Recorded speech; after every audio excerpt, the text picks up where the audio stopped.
Hello Priyan, তোমরা কেমন আছো? তো লক্ষ্মী ভিলেজ ফুডে তোমাদের সবাইকে স্বাগতম। তো আমি আগের মিনি ব্লগে ছেড়েছিলাম যে কাঁকড়ার কি হবে, তো এখন বলছে কাঁকড়ার কষা বা গ্রেভি। তো বড় কাঁকড়াটা নিয়েছি, এরকম করে ফেলতে হয়। তো প্রথমে ডিপ ফ্রিজে থুয়ে দিতে হয় কতক্ষণের জন্য, যখন জিনিসটা জমে আসে ওরা মরে যায়, তখন গরম ফুটন্ত জলে এগুলোকে ঢেলে দিতে হয়। 5 মিনিট রেখে এগুলো যখন মরে যায় তখন এরকম করে কাটতে হয়। তো ভিতরের এই যে খোসাটা এটা ফেলে দিয়ে এতটুক নিতে হয়, এরকম করে কাটতে হয়। তো এখানে প্রায় 1 কেজি কাঁকড়া আছে 100 টাকার। এখানে প্রায় 100 টাকার আছে, তো থাকলে কি হবে, খোসা ছাড়ালে প্রায় আধা কেজির মতো হয়ে যায়। খুব টেস্টি হয়েছিল। তো এরকম রান্না করে খেলে মানে ইচা মাছও খেতে মন যাবে না। তো কাঁকড়া মাছ বলছি, তো জানি না সেটাকে কী বলে।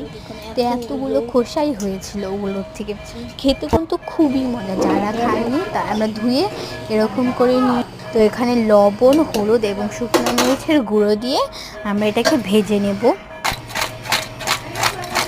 তো অনেকবার করে ভেজেছিলাম, তো আমি একবার এটাই দেখিয়েছি, পুরোটা উঠাতে পারিনি।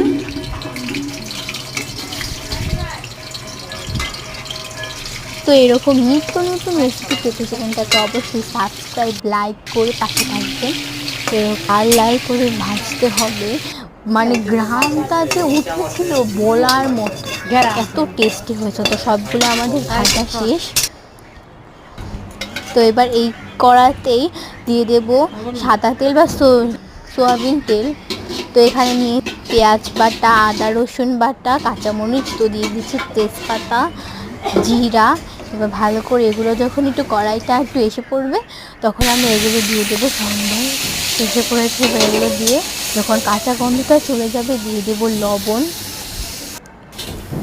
তো কাঁচা গন্ধটা চলে গিয়েছে, এখানে হলুদ, লঙ্কার গুঁড়ো, স্বাদ মতো নুন দিয়ে যত কষাবেন জিনিসটা কিন্তু তত স্বাদ হবে। খাসির মাংস হোক, মুরগির মাংস হোক, যে কোনো ধরনের মাংস বা মাছের তরকারি, এরকম হালকা একটু জল দিয়ে কষাতে হবে। তো আমরা ইউজ করেছিলাম দুধ বা টক দই, আমি দিয়েছিলাম টক দই, এটা আপনারা স্কিপ করতে পারেন, নাও দিতে পারেন।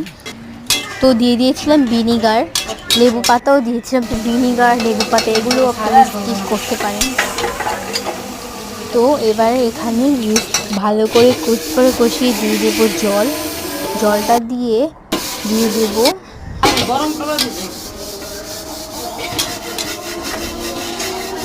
তো অনেক বাতাসে পুরো জামা কাপড় উড়ে যাচ্ছে।